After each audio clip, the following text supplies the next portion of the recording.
Tumayo po ang lahat.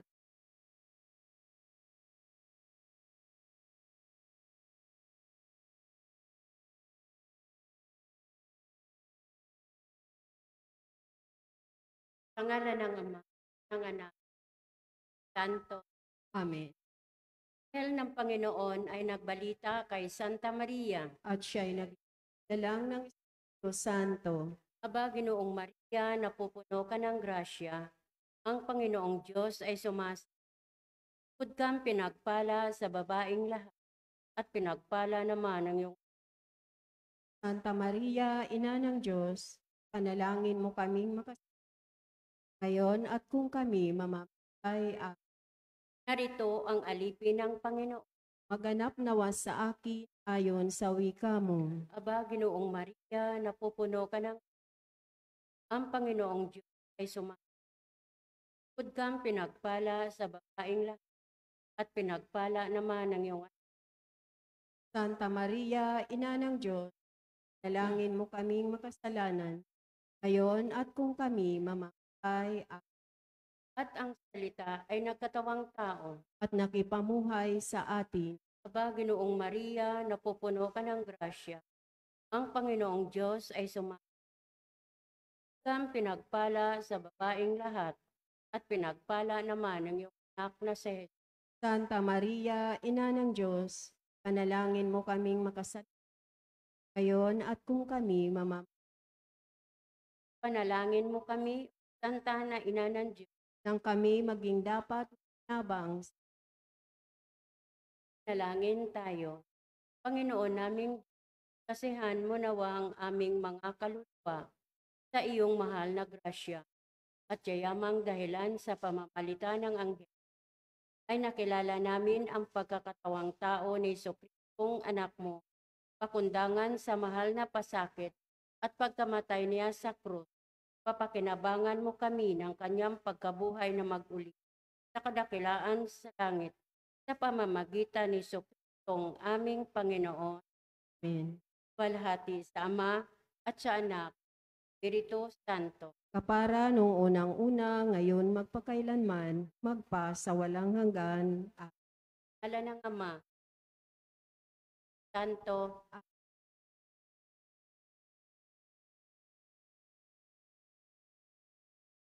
At ang mamumuno po sa ating banal na pagdiriwang ngayon ay ang ating pong butihing paring Reverend Father Danichi V.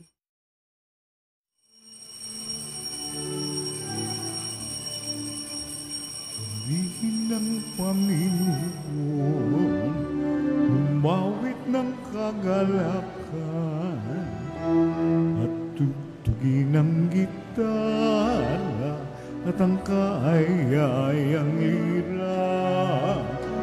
Ipan ninyo ang trumpeta, kaya Panginooy dinggin, ang landas niya'y tahakin, habang buhay ay purihin, kagandang loob niya sa atin.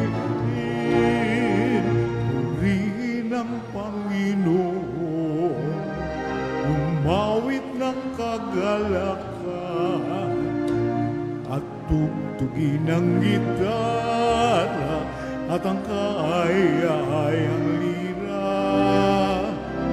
Ipan ninyo ang trumpeta, ipan ng trumpeta.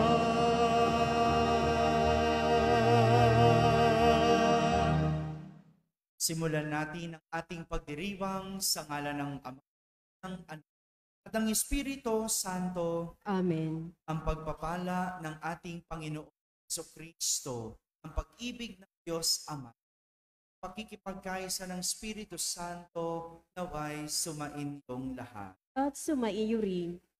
Kapatid, aminin natin ang ating mga kasalanan upang tayo dapat gumanap sa banal na pagdiriwang. Inaamin ko sa makapangyarihang Diyos, sa inyo mga kapatid, na lubha akong nagkasala sa isip, sa salita at sa gawa, at sa aking pagkukulang. Kaya isinasamo ko sa mahal na Berheng Maria, sa lahat ng mga anghel at mga banal, at sa inyo mga kapatid, na ako'y ipanalangin sa Panginoong ating Diyos. Kaawan tayo ng makapangyarihang Diyos, patawarin tayo sa ating mga kasalanan at patnubayan tayo sa buhay na walang hanggan. Amen. On, kaawaan mo, Panginoon, kaawaan mo kami. Kristo, kaawaan, Kristo, kaawaan mo kami. Panginoon, kaawaan, Panginoon, kaawaan mo kami. manalangin. Ama naming makapangyarihan, itaguyod mo ang aming ginagampanan, alinsunod sa iyong upang sa ngalan ng anak mahal, kami ay maging marapat magkaroon ng karagdagan sa aming paggawa ng mga kabutihan. Sa pamamagitan ni Jesucristo, kasama ng Espiritu Santo, magpasawalang hanggan. Amen. Maupo po ang lahat.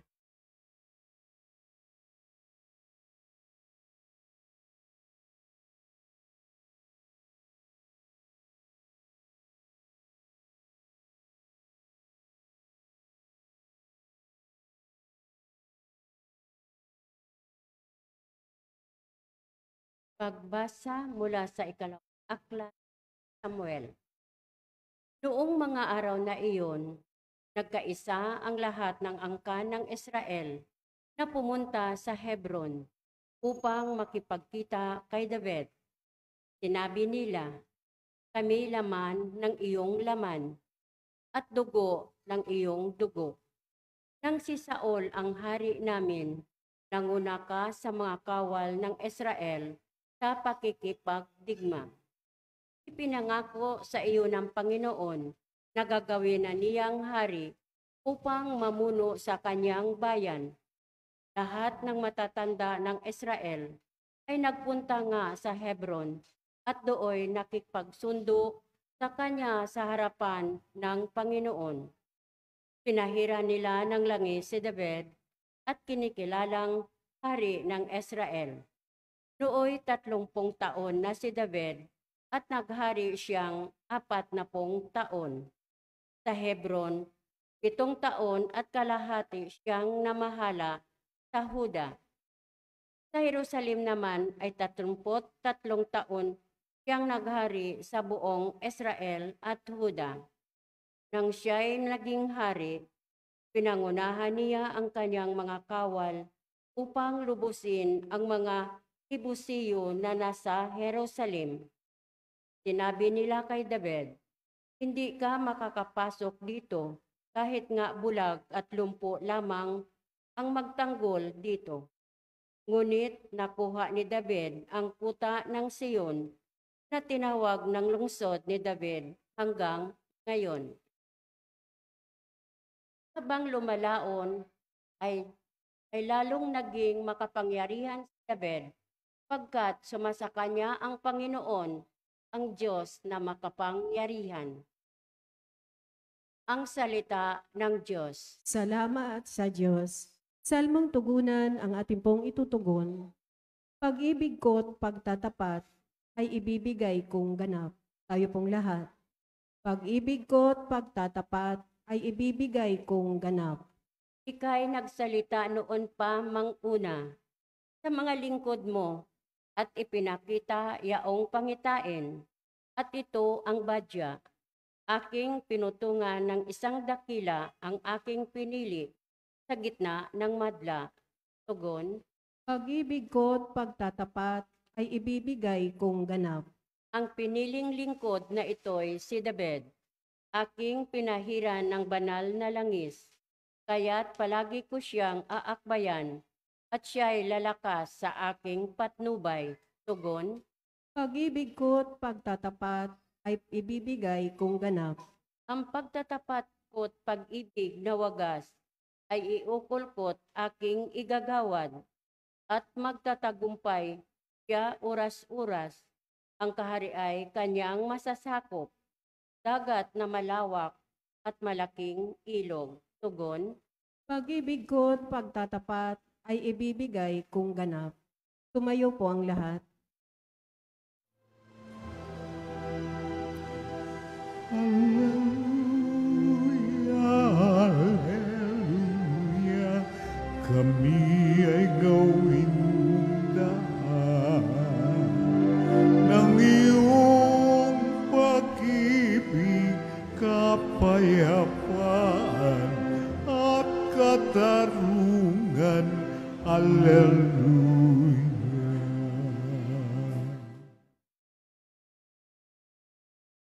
Sumainyo ang Panginoon. At sumaiyo rin. Ang mabuting balita ng Panginoon ayon kay San Marcos. Papuri sa iyo, Panginoon.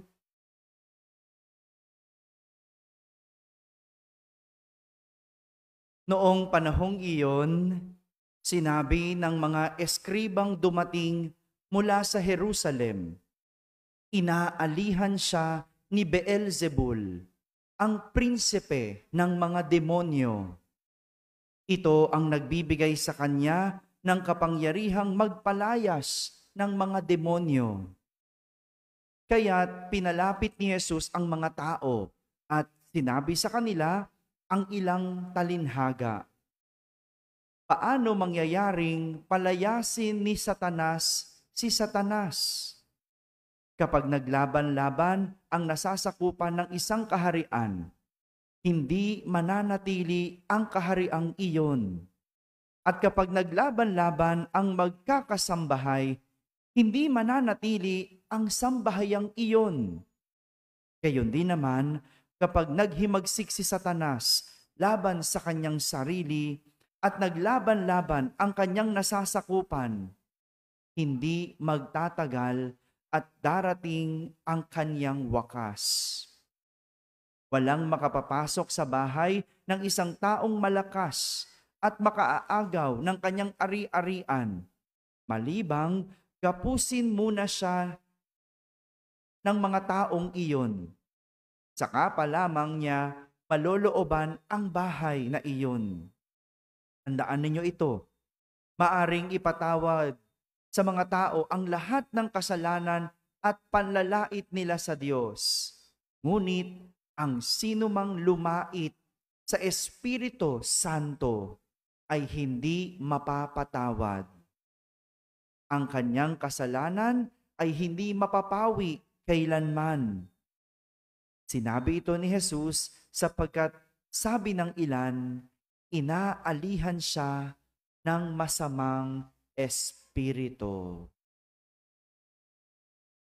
Mga kapatid, ang mabuting balita ng Panginoon. Pinupuri ka namin, Panginoong Hesukristo. Upo po ang lahat. Magandang gabi po sa inyong lahat. Narinig natin sa ating unang pagbasa ang kwento ng paghirang kay David bilang bagong hari ng Israel. Kung matatandaan po natin ang kwento noong isang linggo, kung susundan natin yung kwento, matapos magpatiwakal, magpakamatay si Haring Saul dahil sila ay natalo ng mga Amalesita dahil sa kanyang pagsuway sa Diyos. Ngayon, hinihirang si David bilang bagong hari ng Israel. Ayon sa ating kwento sa unang pagbasa, ang mga matatanda ng Israel ay pumunta kay David. Pinahiran siya ng langis at gumawa ng kasunduan sa Diyos. At siya'y hinirang nila bilang bagong hari ng Israel. Sa edad na 30 years old, si David ay naging hari ng Israel. Si David ay naging makapangyarihan sapagkat sumasa kanya ang Espiritu ng Panginoon. Doon kinuha ni David ang kanyang kapangyarihan. Doon galing ang kapangyarihan ni David sa Panginoon. Kaya naman ganun na lang ang lakas nitong si David. Dahil sumasa kanya ang Espiritu ng Panginoon. Ganun siguro talaga kapag nasa iyo ang Espiritu ng Panginoon, kahit anong hirap ng isang bagay o sitwasyon, mapagtatagumpayan. Dahil anumang laban, mananaig pa din ang kabutihan laban sa kasamaan. Saan po natin yan? Sa anumang laban, ang mananaig lagi ang kabutihan laban sa kasamaan. Pero, hindi po sinabing madali. Hindi sinabing naging madali ang paghahari ni David sapagkat marami siyang labang hinarap. Pinamunuan niya ang laban ng Israel. Maraming gera. Pero lahat ito napanalo ni David sapagkat nanatili siyang kapanig ng Diyos. Nanatili siya sa Diyos at nanatili siyang sumusunod sa Diyos. Kaya sa huli, lahat ng laban ay kanyang naipanalo. Sa lahat ng laban, kung papanig sa Diyos, kung mananatili sa Diyos, gaya ni David, mahirap man, pero sa huli, panalo.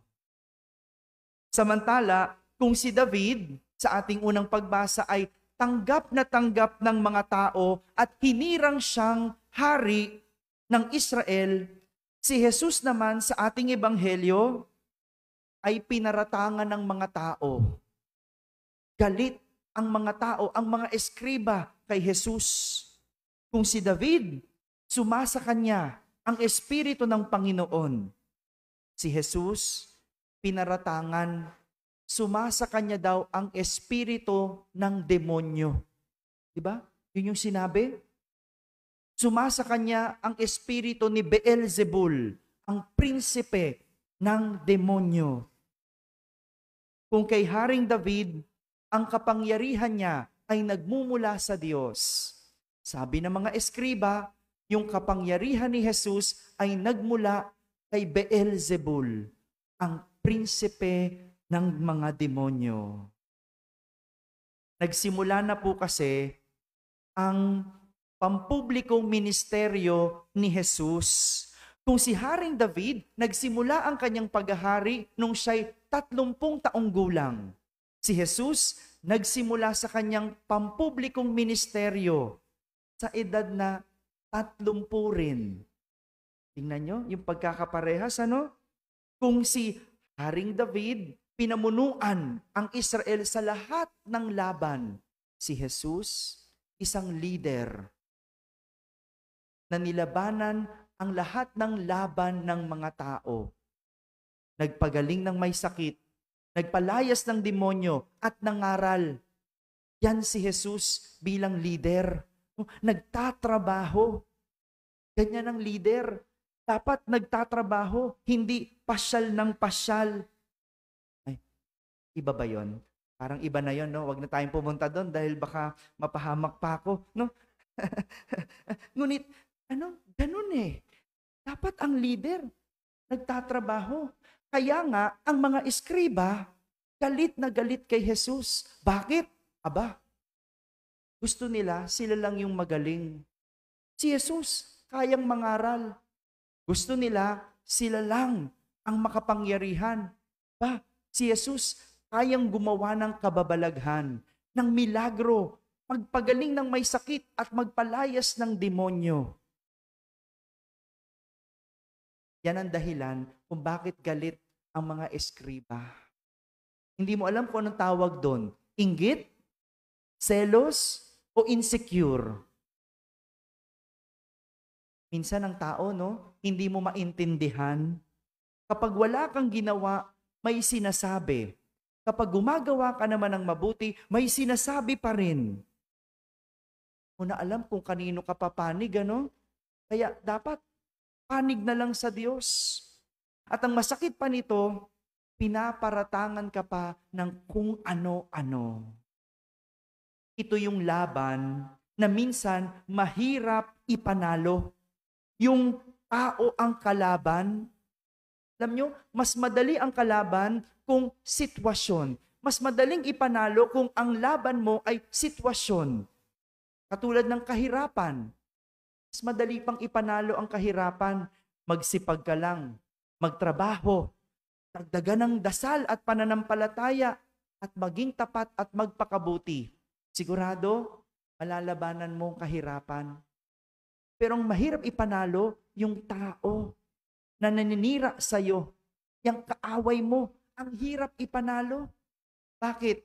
Minsan kahit anong dasal mo, pag uwi mo, maririnig mo, chinismis ka. Diba? Nakakainis. Ang hirap magpakabuti. Ang hirap magpakatuwid. Ang hirap pumanig sa Diyos. Kung pwede lang, no, sasabihin mo, Lord, pikit ka muna. Bibigwasan ko lang ito, isa lang. Diba? Pwede lang ganun, pero hindi eh.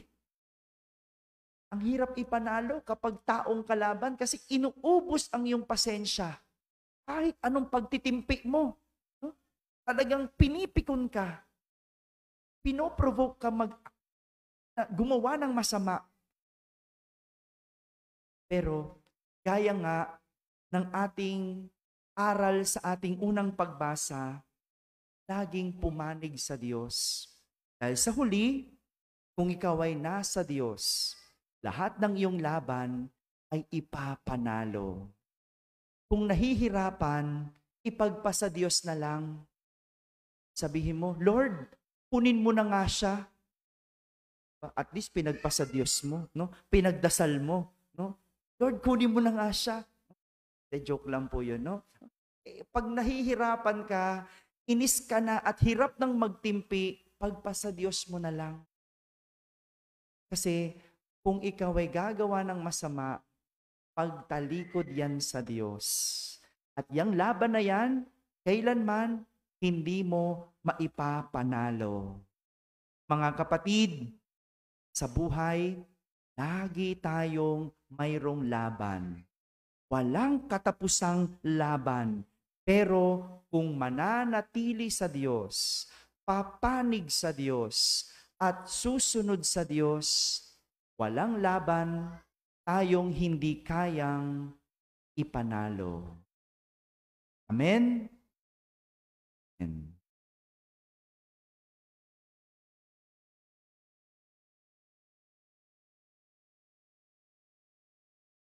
Natitipon kay Kristo na lumulupig sa kasamaan. Buong tiwala tayong lumapit sa Ama, dala ang ating mga idinadalangin, ating sambitin sa bawat panalangin. Ama sa langit, iligtas mo kami sa masama. Ama, sa langit, iligtas mo kami sa masama. Ang simbahan, naway mapanibago at sumaksi ng may katapatan sa tamang pagpapahalaga sa buhay upang makatulong sa pagpapanumbalik sa mundong nasadlak sa kasamaan. Manalangin tayo sa Panginoon. Ama, sa langit, iligtas mo kami sa masama. Ang mga nagdidigmaang mga bansa, naway matutong mamuhay sa pakikiisa at pagtutulungan upang makapagdulot ng kapayapaan sa daigdig. Manalangin tayo sa Panginoon. Ama, sa langit, iligtas mo kami sa masama. Ang lahat ng nananalig kay Kristo, naway mapaglabanan nila ang pagkakahiwa-hiwalay at maging iisa sa Panginoon. Manalangin tayo sa Panginoon. Ama, sa langit, iligtas mo kami sa masama. Ang mga may sakit, lalo na ang mga lumpo at may kapansanan, naway tumanggap ng kasiyahan at kalinga sa mga nag-aalaga sa kanila. Manalangin tayo sa Panginoon. Ama, sa langit, iligtas mo kami sa masama. Ang mga tapat na yumao, naway mailigtas sa kasamaan ng walang hanggang kamatayan. Manalangin tayo sa Panginoon. Ama sa langit, iligtas mo kami sa masama. Sa katahiran sa Diyos ang sa atin.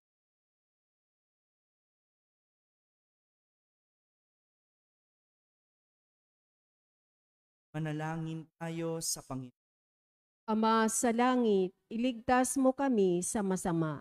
Ama naming Diyos, patuloy mo kaming hilumin sa lahat ng sama. Hayaan mong ang iyong kasihan ang siyang magliwanag sa amin sa kapangyarihan ni Jesucristo na aming Panginoon. Amen.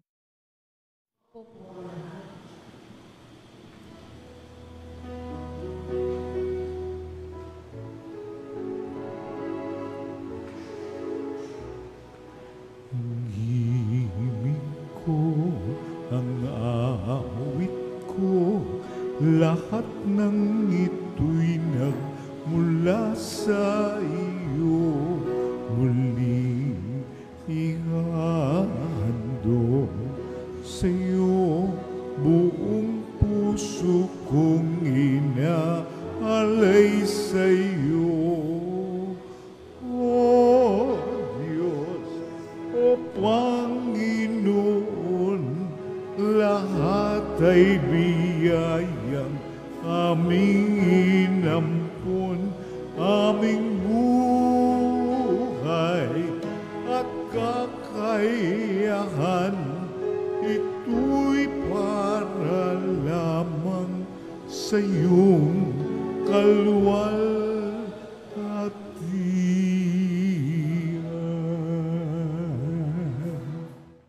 Manalangin kayo mga kapatid upang ang paghahain natin ay kalugdan ng Diyos amang makapang.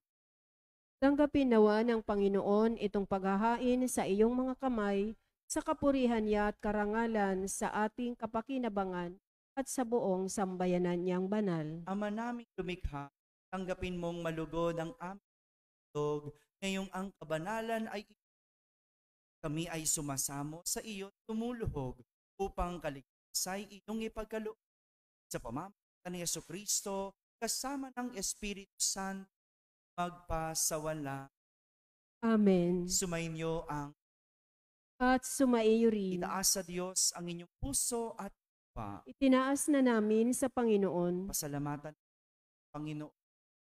Marapat na siya ay pasalamatan. Ama na pangyari ngang matapat na ikaw ay aming pasalamat sa iyong paglingkod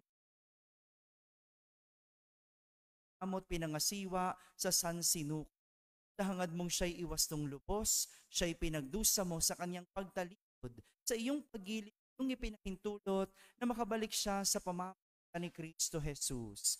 Kaya kaysa ng mga anghel na nagsisiawit ng papuri sa iyo nang walang humpay sa kalangitan, bubunyi sa iyong kadakilaan.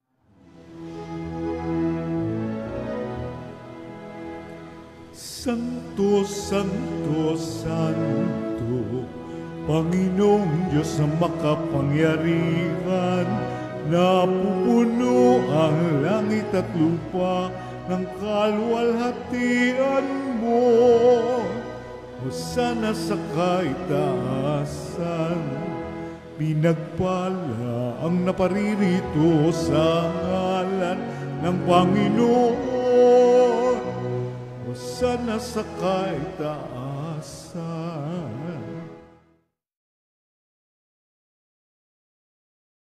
Ama naming banal, ikaw ang bukal ng tanang kabanalan. At sa pamagitan ng iyong Espiritu, ay gawin mong banal ang mga kaloob na ito upang para sa amin ay maging ng aming Panginoon Jesucristo. Na pinagtiis ang kusang loob na maging handog, hinawakan niyang tinapay, pinasalamatan, pinaghati-hati niya, iniyabot sa kanyang sinabi,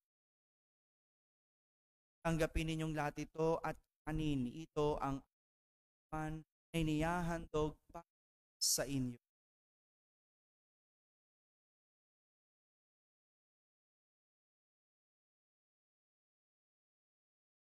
Gayon din naman, nung matapos ang hapunan, hinawakan niya ang kalis, muli salamatan. Iniabot niya ang kalis sa kanyang lagad at sinabi, Tanggapin ninyong lahat ito at inumin. Itong kalis ng aking dugo, ng bago at walang hanggang tipan. Ang aking dugo na ibubuhos para sa inyo at para sa lahat sa ikapagpapatawad ng mga kasalanan sa sa akin.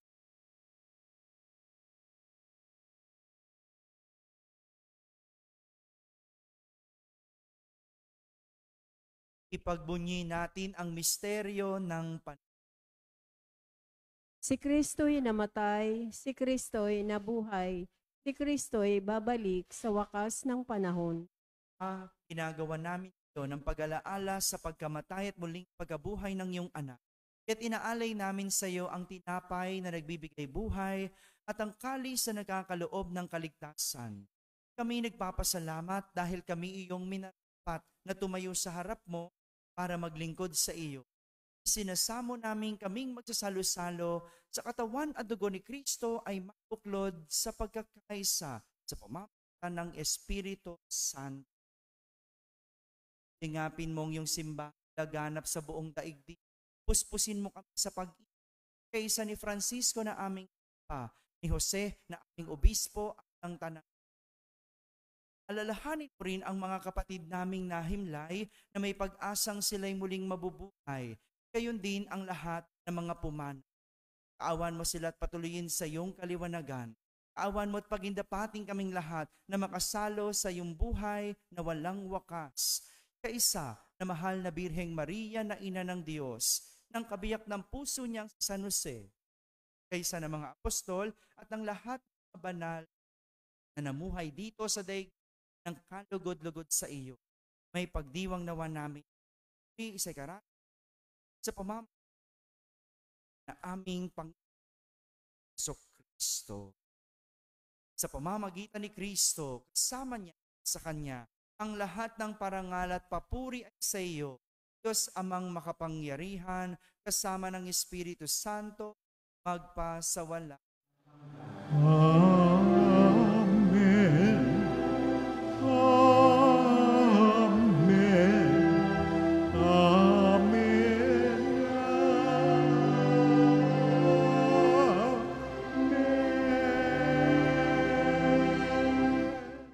Sa tagubilin ng mga nakahagaling na utos at Jesus na Panginoon natin, Diyos, ipakita ang lakas.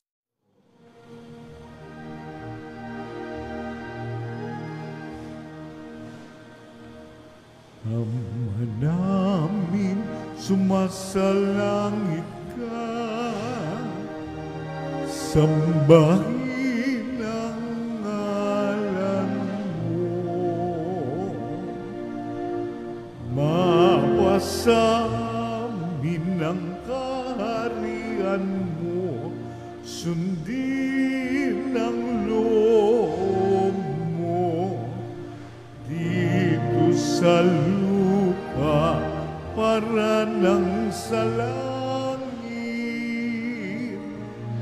Bigyan mo kami ngayon ng aming kakanin sa araw-araw at patawarin mo kami sa aming mga sala para ng pagpapatawad namin sa nagkakasala sa amin. At huwag mo kaming ipahintulot sa tukso at iadya mo kami sa lahat ng masama.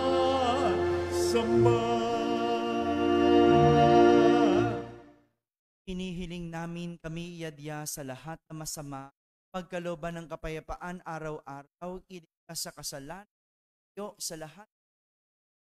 Samantalang aming ang dakilang araw ng pagpahayag ng tagapagligtas namin, si Heso Kristo. Sapagkat iyo ang kaharian at ang kapangyarihan at ang kapurihan magpakailanman.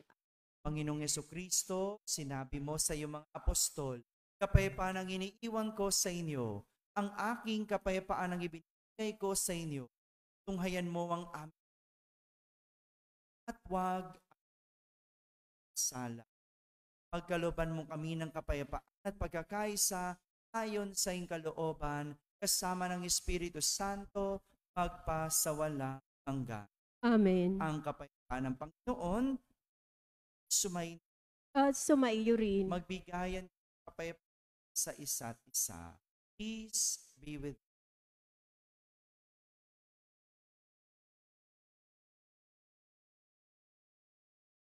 Kordero ng Diyos na nag-aalis ng mga kasalanan ng sanlibutan, maawa ka sa amin. Kordero ng Diyos na nag-aalis ng mga kasalanan ng sanlibutan, maawa ka sa amin. Kordero ng Diyos na nag-aalis ng mga kasalanan ng sanlibutan, ipagkaloob mo sa amin ang kapayapaan. Lumuhod po ang lahat.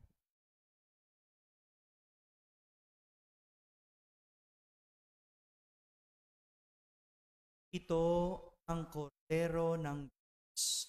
Itong nag-aalis sa mga kasalanan ng sanlibutan. Mapalad ang mga niya sa kanyang. Panginoon, hindi ako karapat-dapat na magpatuloy sa iyo, ngunit sa isang salita mo lamang ay gagaling na ako.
Nalangin tayo. Ama naming mapagmahal, ipagkaloob mo sa amin bang sa iyong kagandahang loob na bumubuo na ginawa naming maikarangal ang iyong pagpapalang sa amin sa pamamagitan ni Jesucristo kasama ng Espiritu Santo magpasawalang. Amen. Sumainyo ang Panginoon Sumaiyo rin. at pag ng makapangyarihang Diyos, Ama at Anak at Espiritu Santo. Amen. Tapos na po ang ating pagdiriwang, humayging taglay ang pag-ibig at kapayapaan ni Kristo. Salamat sa Diyos.